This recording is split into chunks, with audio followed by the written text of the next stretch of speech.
Привет! Это быстрая сводка событий перед следующими главами. Хань Ли прорывается через смертоносные иллюзии и дерется за древние техники, пока враги буквально дышат в затылок. Во-первых, ловушка иллюзорной формации. Хань Ли и спутники попадают в изощренную комнату, где даже солнце на небе создано для обмана, само пространство нагло лжет чувством. Хань Ли применяет скрытое око истины, находит реальный портал через синюю воронку в старом дереве, и они ускользают прямо из-под носа преследователя Сяо Цзиньхая. Во-вторых, прыжок из огня да в полымье. Герои врываются прямо в ловушку Центрального дворца, желая по-тихому забрать искусство происхождения Великой Вселенной. Вместо этого оказываются заперты с медной марионеткой уровня Золотого Бессмертного. Хань Ли призывает Золотого Краба Даоса Се, который уничтожает врага мощнейшим ударом молнии. Герои забирают технику и сотни камней звездного неба, пожертвовав ядром марионетки ради спасения жизней. Наконец, альянс трещит по швам. Патриарх втихаря копирует технику себе, все разбегаются за сокровищами. Оставшись один, Хань Ли натыкается на трехэтажный павильон с золотыми колокольчиками, чей звон выжигает духовное чутье, и вместо отступления решает утащить все здание целиком, пока враги прорываются через барьер. Гениальный расчет или фатальная самоуверенность? Узнаем в следующих главах. А теперь слушаем дальше.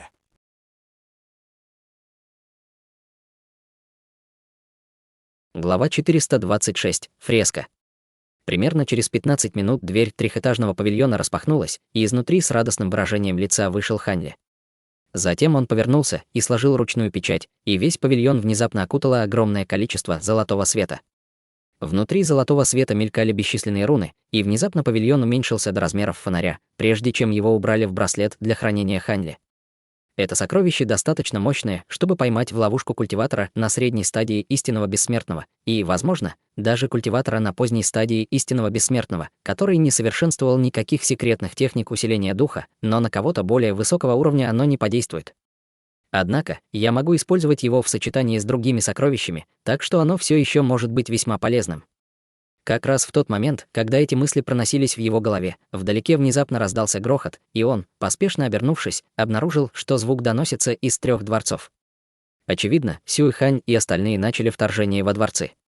В этот момент в его голове внезапно раздался голос Даоса Се. «Товарищ Даос Хань, немедленно идите сюда». Он тут же откликнулся на зов, взлетев в воздух, и вскоре приземлился во дворе, заросшим сорняками. Несколько воинов искали сокровища в боковой комнате дома, но двери главной комнаты были распахнуты настежь, и внутри был виден Даос Се. Хань Ли вошел в комнату и обнаружил, что Даос Се смотрит на стену в комнате. «Я не нашел здесь никаких примечательных сокровищ, но эта фреска довольно интересная», — сказал Даос Се, даже не оборачиваясь. Хань Ли, услышав это, тут же перевел взгляд на окружающие стены и обнаружил, что они покрыты яркими и красочными фресками. То, что было изображено на фреске, сильно варьировалось, и изображенные сцены также были чрезвычайно хаотичными, с сильно разрушенными ландшафтами, залитыми лавой, свирепыми бурями из молнии и огня, и это действительно напоминало картину конца света. Пока Хань Ли продолжал разглядывать фреску, ему показалось, что изображенные сцены начали двигаться. Лава на земле текла, огненные шары в небе начали опускаться, а в темных тучах наверху сверкали молнии. Многие фигуры, одетые во всевозможные одежды, также летали по воздуху, совершая самые разные действия, такие как складывание ручных печатей, поднятие оружия, взмахи кулаками. Помимо сражающихся культиваторов, на фреске были изображены и многие грозные звери, все они были чрезвычайно страшными на вид и обладали различными внушительными способностями. Совершенствуя 12 пробуждающими трансформациями, Хань Ли знал много видов могущественных древних зверей, но он не смог опознать ни одного из зверей, изображенных на фреске. Фреска изображала бессмертную битву огромного масштаба, и хотя Хань Ли был лишь свидетелем битвы, наблюдая за фреской, он чувствовал себя так, будто находится прямо в гуще сражения, и по его спине пробежал холодок. Однако, в то же время, он не мог не почувствовать легкое недоумение. Все фигуры на фреске с отчетливо видимыми чертами лица, казалось, принадлежали к одному лагерю, но все их враги имели размытые черты лица, как будто окутанные слоями серого тумана. Они были похожи на культиваторов, но в то же время чем-то отличались. «Вы знаете, когда произошла битва, изображенная на этой фреске, товарищ Даос Хань?» Внезапно спросил Даос Се. Хань Ли в ответ покачал головой. «Нет. А вы, брат Се, он пытался вспомнить все исторические записи, которые видел в Северном ледниковом регионе бессмертных, но не смог припомнить ни одной битвы, которая соответствовала бы этой. Я тоже не знаю. Я просто подумал, что эти фрески очень странные, поэтому захотел, чтобы вы пришли и посмотрели, покачав головой, ответил Даос Се. Хань Ли думал, что сможет получить какие-то ответы от Даоса Се, поэтому был весьма разочарован, услышав этот ответ, но это все равно было неважно. После этого он вместе с Даосом Се обыскал еще несколько зданий и собрал немало сокровищ разного уровня. Немного из этого он мог использовать сам, но он определенно мог продать это за большое количество камней бессмертного происхождения, когда покинет бессмертное поместье. Когда час подошел к концу, Хань Ли убрал Даоса Се и его воинов а затем вернулся на то же место, что и раньше.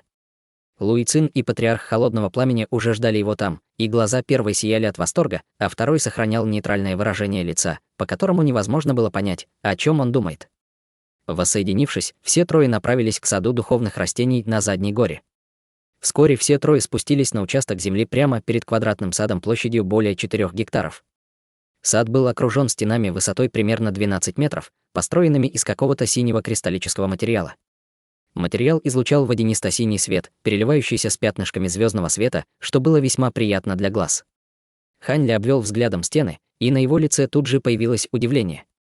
Он определил этот синий кристалл как чрезвычайно редкий тип материала, называемый небесным кристаллическим камнем, который можно было использовать для изготовления духовных сокровищ. Его не так уж сложно было найти во внешнем мире, но такое огромное количество в одном месте все еще было очень редким явлением, а использовать его в качестве кирпичей для строительства стен сада — это было проявлением крайней роскоши. На каждом углу стен стояла толстая каменная колонна, усеянная сложными узорами формации, и от колонны исходил ослепительный звездный свет, образуя в воздухе плотный звездный световой барьер, который охватывал весь сад. По световому барьеру мелькали бесчисленные звездные узоры, как будто воспроизводя движение небесных тел на небе, что было завораживающим зрелищем.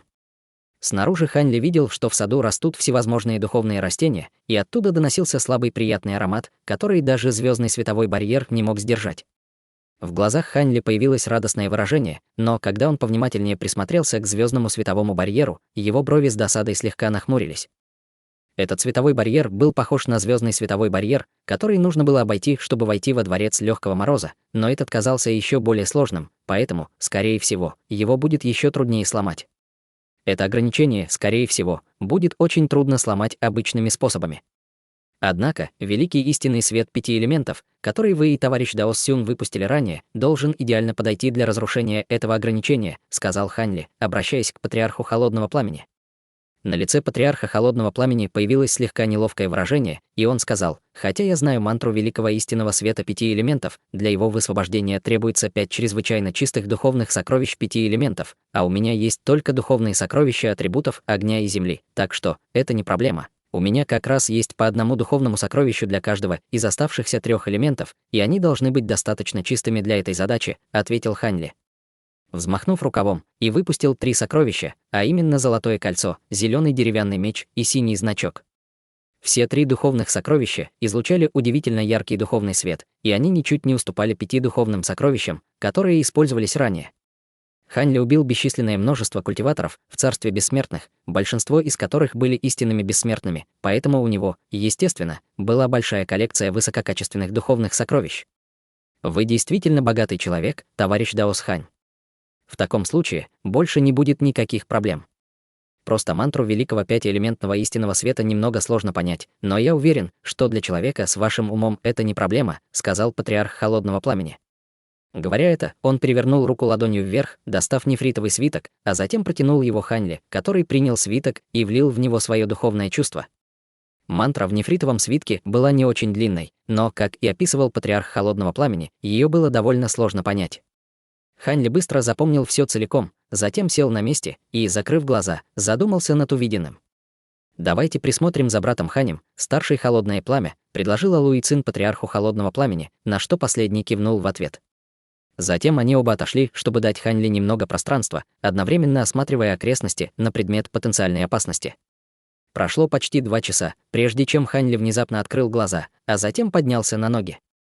Луи Цин и Патриарх Холодного Пламени, почувствовав это, тут же повернулись к нему, а Хань Ли начал читать заклинание, указывая пальцем на 3 духовных сокровища перед собой. 3 сокровища мгновенно поднялись в небо, каждая из них выпустила шар ослепительного света, и когда Хань Ли сложил ручную печать, 3 шара света начали сближаться. Патриарх холодного пламени, увидев это, был поражен. Вы уже овладели мантрой, собрат Даосхань, я когда-то совершенствовал способность 5 элементов, поэтому смог понять эту немного быстрее, чем ожидалось, пояснил Хань Ли. Естественно, он имел в виду эссенцию божественного света. Секретные техники 5 элементов были печально известны глубокими и сложными в освоении из-за необходимости одновременного включения и балансирования 5 элементов, но мантра эссенции божественного света была довольно похожа на эту, и именно поэтому ему было не так уж сложно освоить эту мантру. «Вы действительно полны сюрпризов», — собрат Даосхань, усмехнулся патриарх холодного пламени, по-видимому, уже привыкший к неожиданностям, когда речь шла о Хань Ли. Он не стал больше тратить время на слова и перевернул руку ладонью вверх, достав багровую чашу и желтую печать, а затем также начал читать заклинание, и пара духовных сокровищ мгновенно взлетела в небо, излучая ослепительный духовный свет, который слился с духовным светом, исходящим от 3 духовных сокровищ Хань Ли.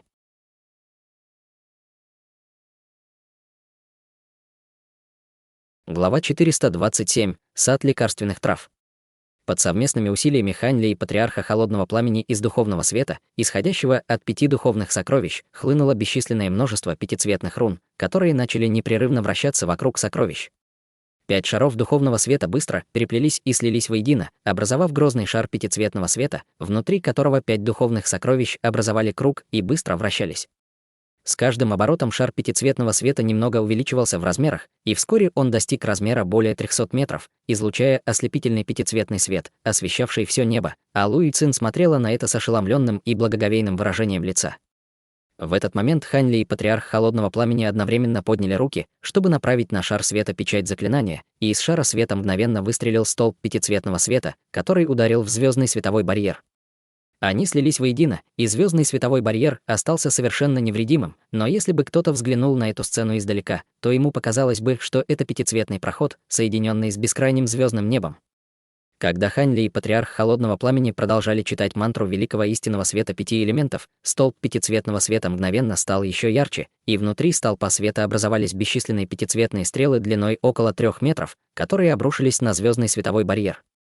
Неподвижная поверхность звездного светового барьера мгновенно начала сильно дрожать, и на ее поверхности в серии оглушительных грохотов появились шары пятицветного света.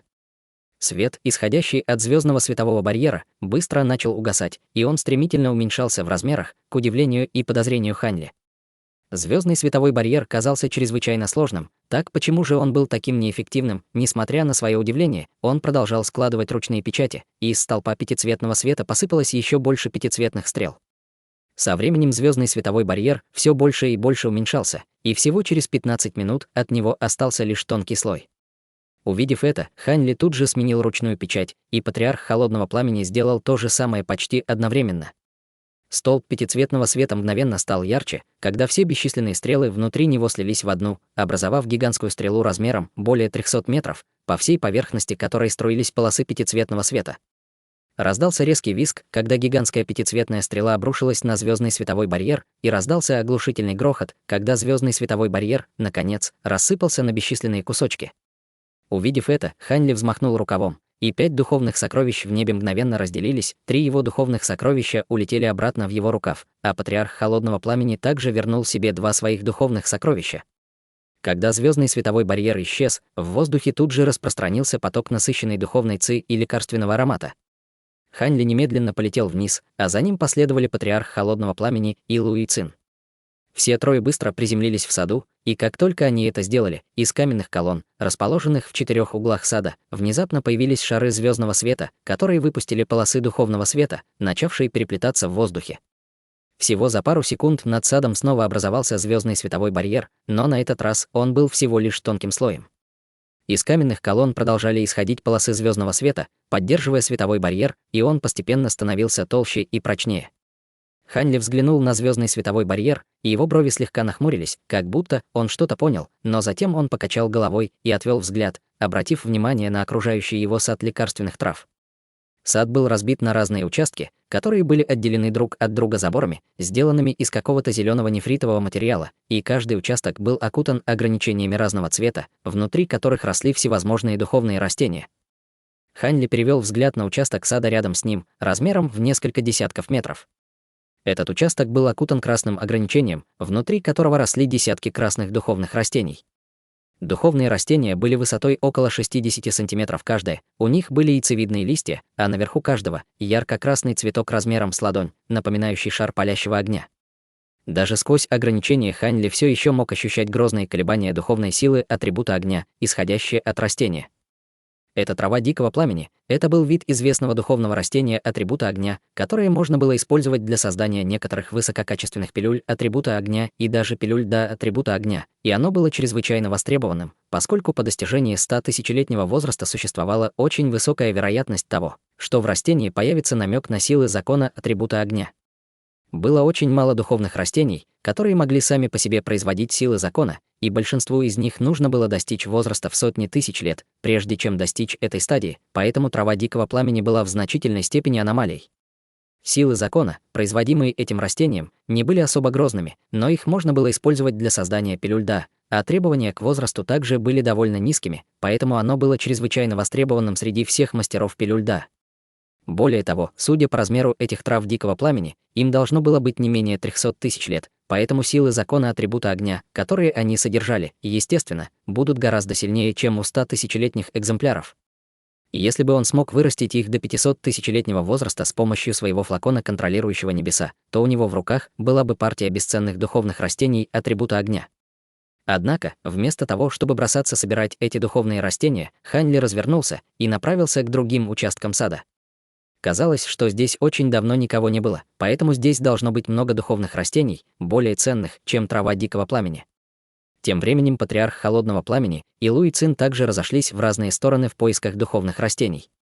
Вскоре Хань Ли остановился рядом с участком сада, где рос ряд тонких фиолетовых духовных растений, каждое из которых было высотой всего около 15 сантиметров, и они напоминали пшеницу. Эти духовные растения издавали довольно своеобразный запах, который был одновременно ароматным и немного прогорклым.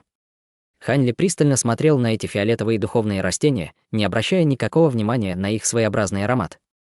Это была трава дальнозоркости, и она была чрезвычайно известна в северном ледниковом регионе Бессмертных. Хань Ли однажды читал историю об острове под названием Ночной остров, расположенном в самой северной части северного ледникового региона Бессмертных. На этом острове обитал особый вид духовных ястребов, которые вырастали только до стадии интеграции тела. Более того, их было не так уж много на острове, поэтому они никогда не привлекали особого внимания. Так было до тех пор, пока странствующий культиватор стадии истинного бессмертного случайно не поймал на острове ночного духовного ястреба и не оставил его себе в качестве духовного зверя. Уровень развития ночного духовного ястреба не был чем-то особенным, но он обладал необычайным зрением, способным видеть вещи на расстоянии десятков тысяч километров. Странствующий культиватор был в восторге и благодаря этой птице заработал себе немалую репутацию. История о его подвигах в конце концов просочилась наружу, и многие культиваторы стекались на остров, чтобы поймать этих ночных духовных ястребов, но обнаруживали, что их зрение было довольно посредственным и ничуть не таким необычайным, как гласила история. Странствующий культиватор стадии истинного бессмертного был весьма удивлен, услышав это, и вернулся на остров, чтобы провести расследование. Только тогда он заметил, что рядом с гнездом ночного духовного ястреба, которого он поймал, растут несколько духовных растений, и тот самый ястреб обрел такое исключительное зрение только после того, как съел это духовное растение. После того, как об этом стало известно, данное духовное растение сразу же обрело громкую славу и получило название трава дальнозоркости, став чрезвычайно востребованным бесчисленным множеством культиваторов. Однако, трава дальнозоркости росла очень медленно и только в очень специфических условиях, поэтому она изначально была очень редкой, а поскольку за ней охотилось так много культиваторов, ее практически истребили. За последний миллион лет ни одного экземпляра не появилось, и Хань Ли, конечно же, не ожидал увидеть ее здесь. Более того, этим травам дальнозоркости должно было быть не менее 300 тысяч лет, поэтому они, несомненно, были чрезвычайно ценными. В его глазах мелькнул восторг, когда он перевел взгляд в другое место, и везде, куда он смотрел, были чрезвычайно ценные духовные растения, многие из которых уже вымерли во внешнем мире. Более того, все духовные растения в этом саду были возрастом в сотни тысяч лет, а это означало, что они подходили даже для создания пилюль стадии золотого бессмертного. Кроме того, в саду было несколько видов духовных растений, которые были совершенно незнакомы Хань Ли, несмотря на его обширные знания в этой области. Однако, все они были полны духовной силы и, очевидно, тоже были чрезвычайно ценными духовными растениями. Как и ожидалось, сад лекарственных трав не разочаровал его. В этот момент рядом раздался грохот, и Ханьли, обернувшись, обнаружил, что патриарх холодного пламени и Луи Цин также начали атаковать некоторые из близлежащих ограничений. Однако, эти ограничения не казались чем-то особенным, но они были неожиданно прочными, оставаясь невредимыми, несмотря на атаки, которым они подвергались. Увидев это, Ханьли тут же взмахнул рукавом, и его 72 зеленых бамбуковых меча облачного роя мгновенно вылетели, а затем, покружившись в воздухе, превратились в лазурную формацию мечей, который охватил сразу несколько ограничений. Тут же, по воле Ханьли, появились бесчисленные полосы непостижимо острой ци меча, которые ударили в ограничения, и те смогли продержаться всего несколько секунд, прежде чем взорваться. Еще одним движением рукава Ханьли выпустил несколько сотен темно-желтых бобов, которые превратились в армию воинов Да, и третьим движением рукава Ханьли во вспышке лазурного света выпустил сотни нефритовых коробок и других видов контейнеров. «Соберите все эти духовные растения», — проинструктировал Ханьли. Воины Да тут же взяли контейнеры и приступили к работе. К этому моменту патриарх холодного пламени только что прорвался сквозь одно ограничение и собирал духовные растения внутри по одному, когда заметил, что делает Ханьли, и на его лице появилось ошеломленное выражение. Он уже был поражен силой Ханьли, и для него стало еще одним потрясением то, что Ханьли также имел в своем распоряжении армию воинов Да, учитывая, насколько сложно было выращивать воинов Да.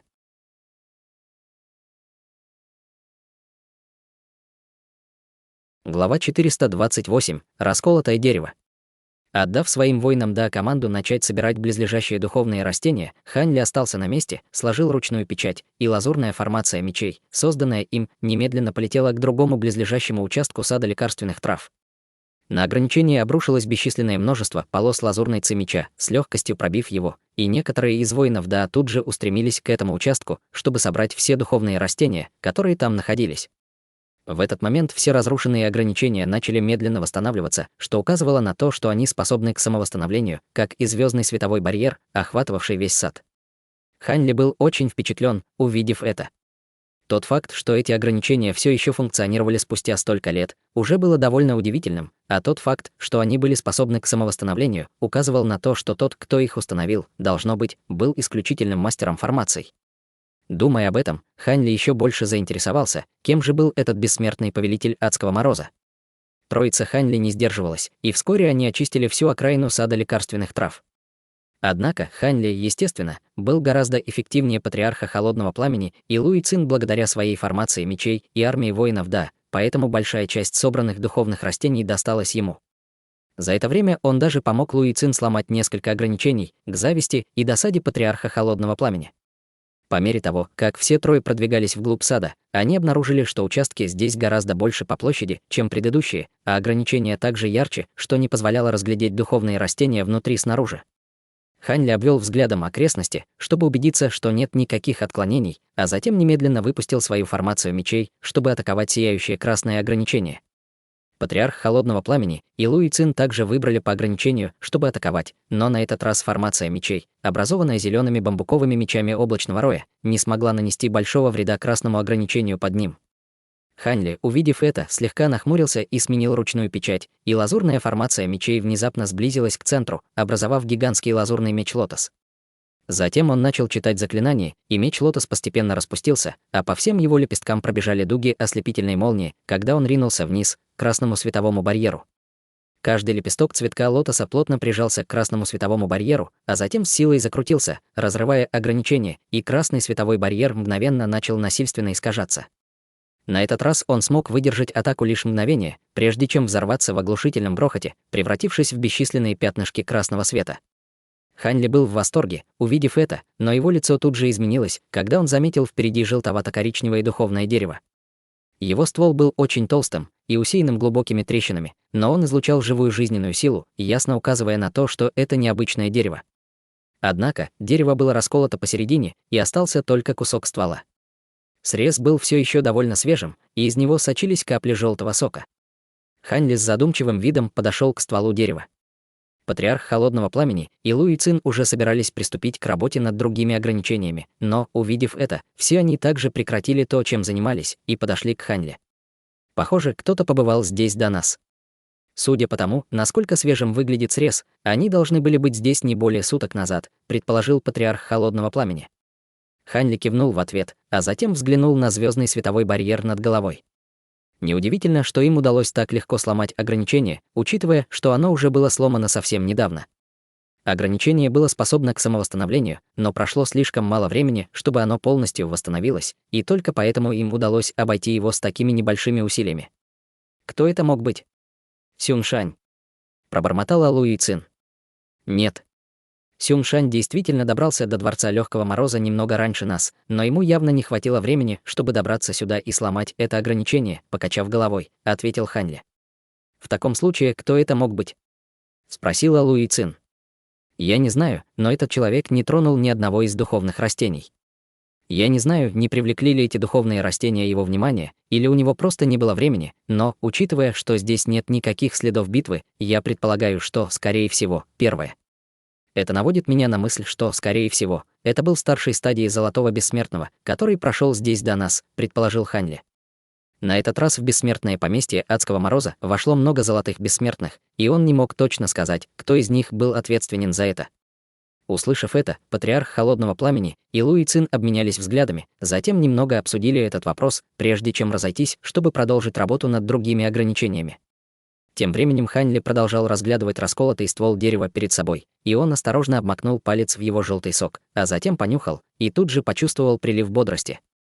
Его глаза мгновенно загорелись, когда он взмахнул рукавом, выпустив полосу лазурного света, которая окутала ствол дерева, а затем вырвала его вместе с духовной почвой вокруг него. Он не знал, что это за дерево, но тот факт, что оно привлекло внимание Золотого Бессмертного, указывал на то, что это определенно очень ценное духовное дерево. Несмотря на то, что дерево было срублено, у Ханли все еще был шанс оживить его с помощью своего флакона, контролирующего небеса. Сделав все это, Ханли подлетел к другому участку сада лекарственных трав, сложил ручную печать, и меч лотос наверху тут же ринулся вниз, охватив ярко-синий световой барьер внизу. Затем толстые лепестки цветка лотоса начали резать световой барьер, вызывая сильное волнение, и вскоре синий световой барьер был разрушен, открывая то, что находилось под ним. Лицо Ханли тут же немного помрачнело при виде открывшейся перед ним картины. Духовные растения на этом участке также были собраны, и на этот раз не осталось даже корней. Ханли на мгновение замер на месте, а затем полетел к другому участку, и примерно через 15 минут под мощью лазурного меча лотоса было сломано еще одно ограничение. И снова все, что находилось на этом участке, уже было собрано, и в земле осталась яма глубиной в несколько метров. Он покачал головой и отвел взгляд. К этому времени большинство ограничений в глубине сада лекарственных трав уже были сломаны. Конечно, большую часть работы сделал Ханли, и все духовные растения здесь уже были собраны, без исключения. У некоторых из них еще остались корни, и патриарх Холодного Пламени и Луи Цин не проявляли к ним никакого интереса, но Ханли подбирал каждый встреченный им корень. В этот момент патриарх Холодного Пламени и Луи Цин все еще работали над своими ограничениями, и Ханли, взглянув на них обоих, отвел взгляд и обратил внимание на самую внутреннюю часть сада лекарственных трав. Там находился участок земли размером более 300 метров, то есть он был гораздо больше всех остальных участков. Весь участок был окутан плотным фиолетовым световым барьером, по поверхности которого пробегали дуги фиолетовой молнии, и он излучал грозную ауру, почти как будто это был огромный фиолетовый зверь, лежащий на земле. Этот участок явно отличался от всех остальных, поэтому троица решила оставить его напоследок. Ханли перевел взгляд на фиолетовый световой барьер и уже собирался призвать свой лазурный меч лотос, как вдруг рядом раздался оглушительный взрыв. Как оказалось, Луи Цин только что сломала одно ограничение. Это ограничение было более внушительным, чем все предыдущие, и ее цвет лица стал немного бледным, что указывало на то, что она сильно потратилась, чтобы сломать его. Она быстро призвала пилюлю, а затем проглотила ее, бросив взгляд вперед, и на ее лице появилось разочарованное выражение. Все, что было здесь, уже было собрано, даже корни были выкопаны, и в земле остались только 2 огромные ямы. Однако, тот, кто приходил сюда, похоже, очень спешил, о чем свидетельствовало то, что в земле все еще остались тонкие кусочки корней. Луи Цин с досадой надула губы и уже собиралась развернуться и уйти, как вдруг Ханли подошел к ней и сказал: «Похоже, это корни какого-то духовного бамбука». Бамбук отличается от других растений тем, что он может прорасти даже из фрагментов корней при должном уходе, и вновь выращенный бамбук должен быть весьма ценным, поэтому было бы жаль, если бы ты оставила эти корни. Услышав это, на лице Луи Цин появилось радостное выражение, и она спросила: «Ты знаешь, что это за духовный бамбук, брат Хань?» Ханли в ответ покачал головой. Нет, но эти серебряные корни кажутся весьма примечательными, поэтому духовный бамбук, которому они принадлежат, должен быть очень ценным. В противном случае их бы не посадили так глубоко в саду лекарственных трав. Если ты сможешь найти кого-нибудь, кто сможет опознать эти корни, ты сможешь продать их по хорошей цене. Луи Цин с энтузиазмом кивнула в ответ, взмахнула рукавом, выпустив поток лазурного света, который осторожно выкопал серебряные корни в 2 ямах, а затем поместил их в пару нефритовых коробок. Она убрала одну из нефритовых коробок, а затем протянула другую Хань Ли, сказав: «Спасибо за совет, брат Хань. Иначе я бы совершенно упустила это». Хань Ли не стал отказываться и принял нефритовую коробку, поскольку он действительно был весьма заинтересован в этих серебряных корнях духовного бамбука. Тем временем с другой стороны доносился грохот, и патриарх холодного пламени атаковал светло-голубое ограничение набором из 12 летающих кинжалов духовных сокровищ, все из которых были духовными сокровищами очень высокого уровня. Однако, это был еще один звездный световой барьер, и он был чрезвычайно прочным. Патриарх холодного пламени уже довольно долго атаковал световой барьер, но тот не проявлял никаких признаков разрушения. На его лице появилось немного раздраженное выражение, когда он посмотрел на Хань Ли и, немного поразмыслив, прекратил то, чем занимался, прежде чем полететь к Хань Ли.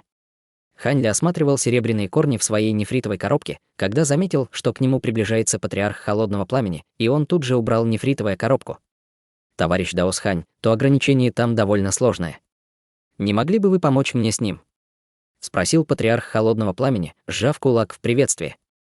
«Конечно, товарищ Даос холодного пламени. Идемте с нами, товарищ Даос Лу», — с легкой улыбкой ответил Хань Ли.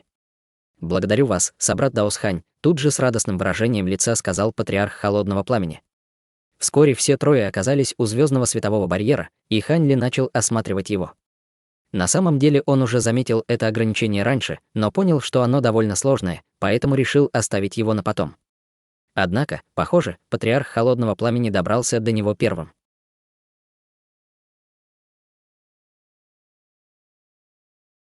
Глава 429. Увядшая лоза. Хань Ли сложил ручную печать, и лазурный меч Лотос мгновенно опустился на звездный световой барьер, непрерывно вращаясь. Из меча Лотоса хлынули бесчисленные потоки грозной ци меча, обрушиваясь на ограничения, в то время как патриарх холодного пламени призвал тот же набор летающих кинжалов духовных сокровищ, что и раньше. По его велению 12 летающих кинжалов мгновенно увеличились в размерах до более 300 метров каждый и с сокрушительной мощью обрушились на ограничения. Звездный световой барьер был невероятно прочным, но не смог долго выдерживать совместный шквал атак дуэта Хань Ли, и вскоре световой барьер был разрушен, открывая то, что скрывалось под ним. Под барьером находилось около дюжины голубых духовных растений, каждая высотой в несколько метров. Стебли и листья этих растений были сверкающими и полупрозрачными, словно выточенными из какого-то полупрозрачного голубого нефрита, и излучали сияние звездного света. К большому удивлению Хань Ли, эти голубые духовные растения не были взяты тем, кто проходил здесь до них. Удивленное выражение появилось и на лице Луи Цин, а вот лицо патриарха холодного пламени осталось неизменным, словно он предвидел это. «Это звездная трава». Проблеск ликования мелькнул в глазах Хань Ли, когда он узнал эти голубые духовные растения. Это был вид знаменитых духовных растений, содержащих звездную силу, собранную за бесчисленные ночи воздействия звездного света, что приводило к накоплению чрезвычайно чистой звездной силы, что делало их исключительным ингредиентом для создания пилюль, связанных со звездной силой. Судя по их размерам, им было не менее 500 тысяч лет. И если бы он смог заполучить хотя бы одну или две из этих звездных трав и очистить их в пилюле, это значительно сократило бы время, необходимое ему для совершенствования второй половины искусства происхождения Великой Вселенной. В этот момент мимо него внезапно пронеслась полоса света, окутала все звездные травы, вырвала их с корнем и отправила в полет к патриарху холодного пламени. Затем он без колебаний убрал все звездные травы, и лицо Хань Ли слегка изменилось, но он ничего не сказал. «Благодарю за помощь, собрат Даос Хань.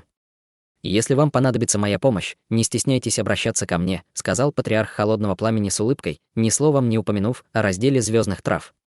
Хань Ли молча посмотрел на патриарха холодного пламени, а брови Луи Цин слегка нахмурились, когда она возразила: «Товарищ Даос холодного пламени, вы и брат Хань работали вместе, чтобы...» Хань Ли поднял руку, останавливая ее, прежде чем она закончила фразу. Товарищ Даос холодного пламени первым обнаружил эти звездные травы, поэтому они, естественно, принадлежат ему. «Не стоит зацикливаться на этом», — сказал Хань Ли безразличным тоном, затем повернулся и направился к участку земли в самой глубине сада лекарственных трав.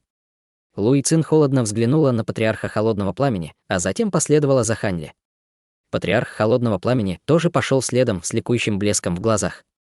Взаимодействуя с Хань Ли в прошлом, он хорошо изучил его характер и личность. Его изначальный план состоял в том, чтобы Хань Ли сам поднял вопрос о разделе звездных трав, на что он бы согласился, но при этом сделал бы так, чтобы Хань Ли был ему обязан, чтобы он мог и дальше пользоваться помощью Хань Ли. Однако, к его удивлению, Хань Ли даже не удосужился сделать такую просьбу, по-видимому, не желая уронить свое достоинство. Это было даже лучше, так как он мог и дальше эксплуатировать эту черту характера Хань Ли, чтобы продолжать присваивать себе все больше вещей, но, конечно, он делал это в меру, чтобы не настроить Хань Ли против себя.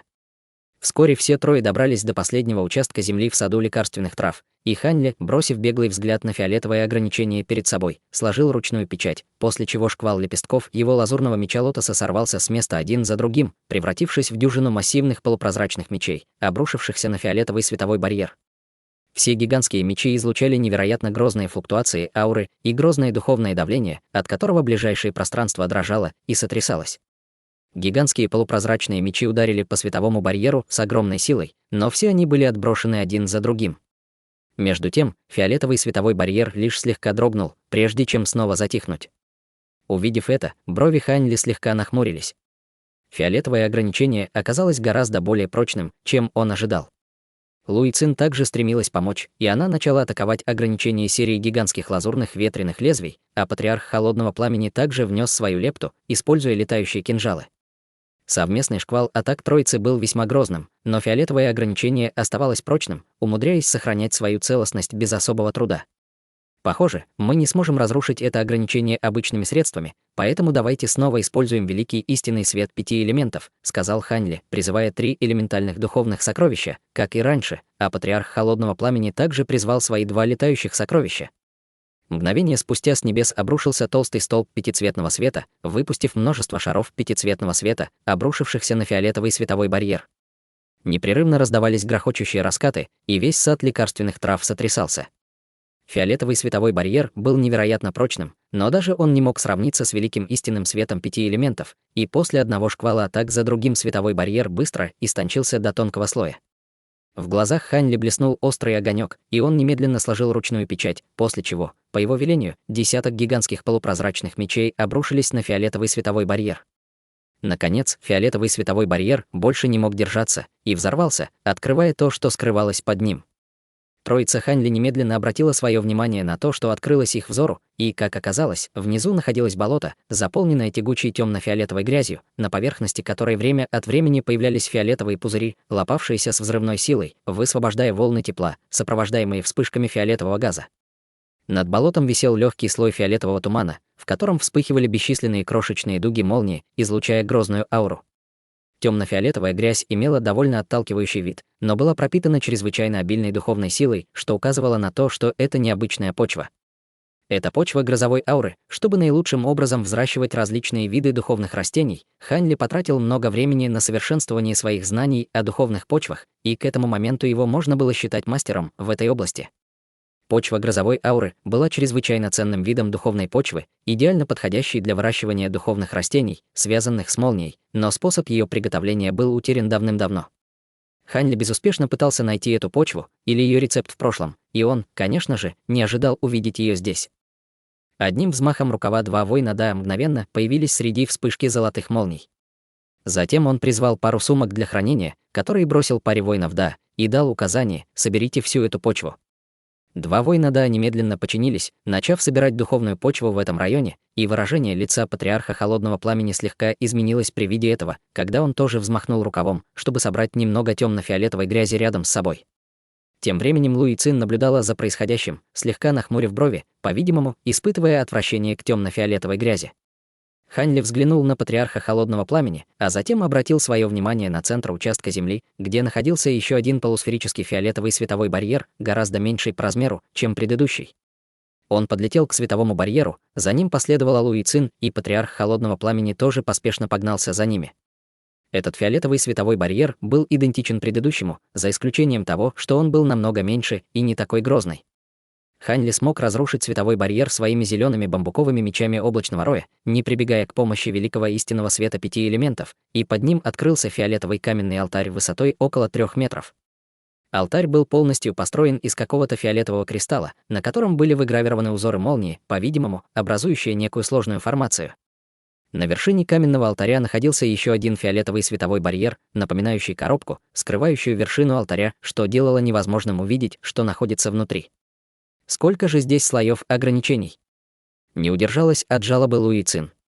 Внезапно Хань Ли заметил, что рядом с каменным алтарем на земле лежат две человекоподобные марионетки. Марионетки были темно-золотистого цвета и были идентичны медной марионетке, с которой Хань Ли столкнулся, когда добывал искусство происхождения Великой Вселенной. Однако, одна из марионеток была разрублена пополам, а другая обезглавлена, и обе они безжизненно лежали на земле. Раны на марионетках выглядели довольно свежими, что ясно указывало на то, что они были нанесены совсем недавно. Увидев это, лицо Хань Ли слегка помрачнело. Как он и ожидал, это место также уже было посещено, так что какое бы сокровище ни находилось на каменном алтаре, его уже забрали. Та же мысль, очевидно, пришла в голову и патриарху Холодного Пламени, и Луи Цин, и на их лицах появилось разочарование. Хань Ли покачал головой с оттенком разочарования в глазах, а затем перевел взгляд на пару медных марионеток. В частности, его взгляд задержался на обезглавленной марионетке, поскольку в его глазах мелькнуло своеобразное выражение. В следующее мгновение он взмахнул рукавом, выпуская поток лазурного света, который подхватил пару марионеток и убрал их. С этими двумя марионетками, особенно с обезглавленной, у которой все еще было полностью целое ядро, Даос Се наверняка смог бы собрать полную, функциональную марионетку. Хань Ли был свидетелем мощи этих медных марионеток, и они, безусловно, окажутся очень полезны ему в бою. Брови патриарха Холодного Пламени слегка нахмурились от недовольства при виде этого, но он быстро вернул себе нейтральное выражение лица. Собрав марионеток, Хань Ли щелкнул пальцем в сторону каменного алтаря, выпуская пару лазурных летающих мечей, которые пронеслись над фиолетовым световым барьером. Ограничение было не таким уж сильным, поэтому оно было легко разорвано, открыв деревянный каркас, вокруг которого была обвита длинная лоза, которая, к удивлению Хань Ли, все еще оставалась нетронутой. Однако лоза засохла, и казалось, что она давно погибла.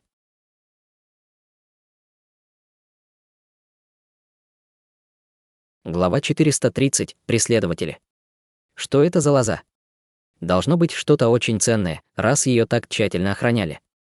Жаль только, что она, похоже, давно погибла, вздохнула Луи Цин.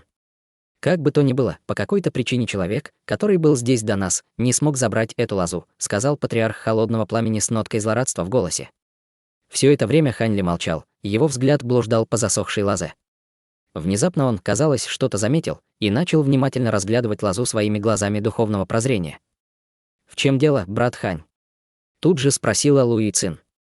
Вместо ответа Хань Ли полетел прямо к лозе, немедленно за ним последовали Луи Цин и патриарх Холодного Пламени. Приземлившись рядом с лозой, Хань Ли поднял ее часть для более внимательного осмотра, и синий свет в его глазах стал еще ярче.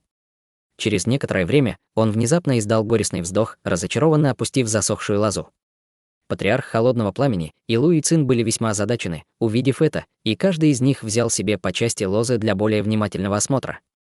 Как оказалось, на лозах были узоры, довольно похожие на скошенный серебряный текст или золотые иероглифы, но эти узоры были более глубокими, словно воплощение самого великого Да. Узоры были очень слабыми, и они бы никогда не смогли заметить их, если бы не рассматривали лозу так внимательно. «Это высшие небесные узоры», — воскликнул патриарх Холодного Пламени. В этом нет никаких сомнений. Эти узоры, пропитанные аурой великого Да, могут присутствовать только на высших небесных сокровищах. Скорее всего, это была небесная лоза, но небесное сокровище на ней уже забрали, и в результате лоза засохла, сказала Луи Цин с кривой улыбкой. Хань Ли указал на одно место на лозе, и патриарх Холодного Пламени и Луи Цин обратили свое внимание на это место, обнаружив там крошечный надрез, который был не очень заметен из-за того, насколько засохла лоза, но все же различим при ближайшем рассмотрении. Надрез явно был сделан после того, как с лозы что-то сняли. Луи Цин тихо вздохнула, увидев это. Небесные сокровища были чрезвычайно ценными, и их можно было использовать для создания сокровенных бессмертных сокровищ, но оно ускользнуло от них. Нет смысла горевать о том, чего уже не вернешь. «Похоже, нам просто не повезло в этот раз», — сказал Хань Ли. В этот момент на месте происшествия появились два воина Да, держа в руках пару раздутых сумок для хранения, которые были практически полностью заполнены почвой грозовой ауры. Хань Ли взял пару сумок для хранения, а затем убрал двух воинов Да, но прежде чем он успел что-либо сделать, звездное ограничение над садом лекарственных трав внезапно начало сильно дрожать, и раздался оглушительный грохот. Троица Ханьли с испугом посмотрела наверх. К этому моменту звездный световой барьер восстановил лишь малую часть своей силы и быстро разрушился под градом грозных атак, направленных на него. Какая богатая лекарственная аура! Это определенно сад лекарственных трав. Над головой раздался взрыв хохота, и голос принадлежал никому иному, как Сюэханю.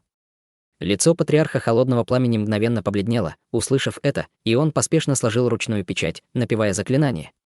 Сразу же после этого он исчез в земле под своими ногами. Брови Ханьли слегка нахмурились, увидев это, и он тоже быстро сложил ручную печать, после чего слабый световой барьер окутал его и тело Луи Цин, прежде чем они оба также растворились в воздухе. Тем временем разрушенный звездный световой барьер рассеялся на бесчисленные световые пятна, и вскоре после того, как троица Ханьли скрылась, Сюэхань и группа культиваторов секты призрачного вопля спустились вниз. Приземлившись в саду лекарственных трав, Сюэхань немедленно начал осматривать окрестности, после чего его улыбка мгновенно исчезла. Все остальные тоже замерли на месте.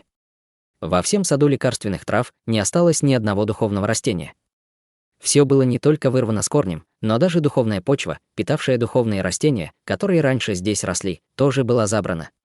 Все место было оставлено в состоянии полного хаоса, и было бы невозможно определить это место как сад лекарственных трав, если бы не богатая лекарственная аура, витающая в воздухе. Кто-то добрался сюда до нас. С ненавистью выплюнул желтолицый мужчина средних лет рядом с Сюэханем. Сюэхань был явно разъярен, на его лице было выражение жгучей ярости. Все остальные мгновенно замолчали, увидев гневное выражение лица Сюэханя. Через некоторое время Сюэхань выдохнул, ярость на его лице отступила, и он рявкнул: «Не стойте, как идиоты! Идите и посмотрите, осталось ли что-нибудь». Все поспешно выполнили приказ, рассредоточившись по саду лекарственных трав, чтобы провести обыск. Тем временем Сюэхань оставался на месте, начав осматривать сад лекарственных трав как глазами, так и своим духовным чутьем. В этот момент за большим камнем в углу сада лекарственных трав парила слабая тень. Внутри тени стояли две размытые фигуры, и это были никто иные, как Ханьли и Луи Цин. Лицо Ханьли было серьезным, он читал заклинание, щелкая пальцами в воздухе, выпуская череду рунных печатей, которые медленно исчезали в пространстве вокруг него. Духовное чувство Сюэханя без остановки проносилось над ними, явно не сумев обнаружить их присутствие. Лицо Ханьли слегка расслабилось, увидев это, но он все равно продолжал складывать рунные печати, чтобы убедиться, что они надежно спрятаны. В этот момент Сюэхань бросил взгляд на каменный алтарь в глубине сада лекарственных трав и взмахнул рукой, выпуская поток черного света, который в мгновение исчез в каменном алтаре, а затем быстро вернулся обратно, окутав засохшую лозу. Ни один из других культиваторов секты призрачного вопля не смог ничего найти, и все они вернулись, чтобы собраться вокруг Сюэханя, увидев это. «Это небесная лоза!» — воскликнул Сюэхань с удивленным выражением лица, внимательно разглядывая лозу. Глядя на узоры на лозе, это вполне возможно. Это означает, что высшее небесное сокровище на ней уже забрал тот, кто был здесь до нас. Выругался желтолицый мужчина. Это небесное сокровище и все остальные духовные растения, должно быть, забрали холодное пламя и остальные. К счастью, этот дворец легкого мороза не очень большой, и, похоже, они прошли здесь совсем недавно, так что, если мы отправимся за ними сейчас, то сможем их догнать, немедленно сказал высокий и худой даосский жрец. В глазах Ханьли блеснул огонек ликования, когда он подслушивал разговор Сюэханя и его свиты. Как только Сюэхань покинет это место, он и Луи Цин смогут незаметно улизнуть. На самом деле он не боялся Сюэханя. С его нынешними силами, даже если он не смог бы победить Сюэханя в бою, он, по крайней мере, смог бы обеспечить себе самосохранение, но ему было бы трудно защитить себя, а также Луи Цин, а он был весьма заинтересован в карте, которой она владела, поэтому не хотел ее потерять. Выслушав всех, Сюэхань поднял голову и медленно окинул взглядом сад лекарственных трав, а затем внезапно сложил ручную печать, выпуская шар черного света. Шар черного света некоторое время извивался в воздухе, как живое существо, а затем внезапно раздулся, образовав грозную черную сеть, охватившую все небо над садом лекарственных трав. Лицо Ханьли мгновенно помрачнело, увидев это. Возможно, тот, кто забрал духовные растения и небесное сокровище, не ушел далеко, но также возможно, что он все еще прячется здесь. Мы не можем упустить возможность получить небесное сокровище, заявил Сюэхань, и в его глазах мелькнул огонек жажды. И если бы он смог получить бессмертное сокровище, очищенное с помощью небесного сокровища, то его силы значительно возросли бы, и это позволило бы ему обойти многих деятелей, стоящих выше него в иерархии вездесущего павильона. «Но здесь никого нет», — сказал желтолицый мужчина, нахмурив брови. «Возможно, они использовали какую-то секретную технику, чтобы скрыть себя, и мы просто не смогли обнаружить их до сих пор». «Мастер Сюэхань прав, мы не можем игнорировать ни одной детали», — сказал высокий и худой даосский жрец. «Это действительно возможно», — задумчиво произнес желтолицый мужчина. Сюэхань не обращал внимания на обсуждение, которое велось вокруг него, и начал читать заклинание, и из его тела вылетел шар серебристого света, содержащий миниатюрную белую пагоду высотой около 15 сантиметров, с рядом глубоких узоров, выгравированных на ней. Миниатюрная пагода быстро увеличилась в размерах, превысив рост взрослого человека, и все узоры на ее поверхности одновременно загорелись. От пагоды начали распространяться ослепительные белые пульсации, и вся окружающая ци происхождения мира мгновенно начала дрожать, словно резонируя с этими белыми пульсациями. Белые пульсации быстро распространились по всему саду лекарственных трав, и Хань Ли с Луи Цин также оказались охвачены ими. Слабый световой барьер вокруг них мгновенно начал дрожать, и они начали медленно показываться.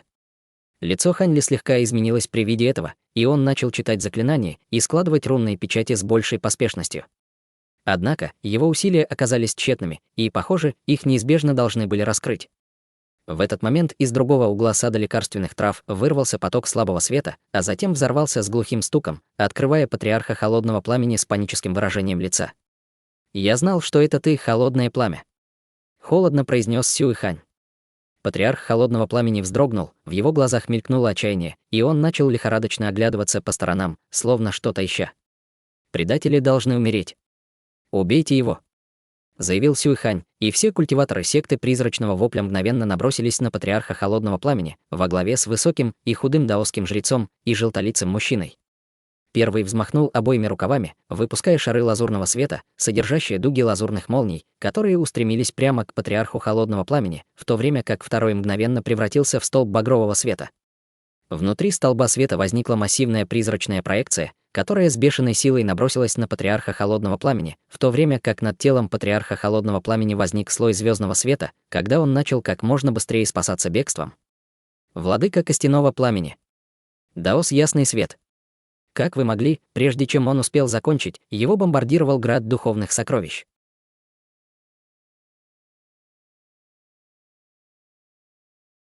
Друзья, эти главы — стратегия против жадности. Пока патриарх ковыряется в земле, взламывая защитные печати вручную, Хань Ли запускает систему. Лазурные мечи ювелирно подрезают корни, не повреждая магическую структуру, а армия воинов автоматически собирает урожай. Патриарх открыто присваивает звездную траву, Хань Ли молча идет дальше. Не слабость, а расчет. Звездная трава возобновляема, конфликт раскроет козыри и потратит энергию впустую. Радость от находок гаснет мгновенно. Свежие срезы на деревьях, аккуратные пустые ямы. Кто-то филигранно снял высшее небесное сокровище с увядшей небесной лозы и ушел. Герои идут по следам золотого бессмертного, существа, манипулирующего законами мироздания. Атмосфера меняется с триумфальной на параноидальную. Сюэхань врывается в опустошенный сад, видит пустые грядки и активирует белую пагоду. Артефакт срывает любую маскировку. Патриарх вычислен и окружен. Хань Ли с Луэй Цин замерли в тенях на краю бойни. Что дальше? Патриарх отбивается из последних сил, а невидимый мастер уже давно растворился, как безликие враги на той самой фреске. Готовлю продолжение.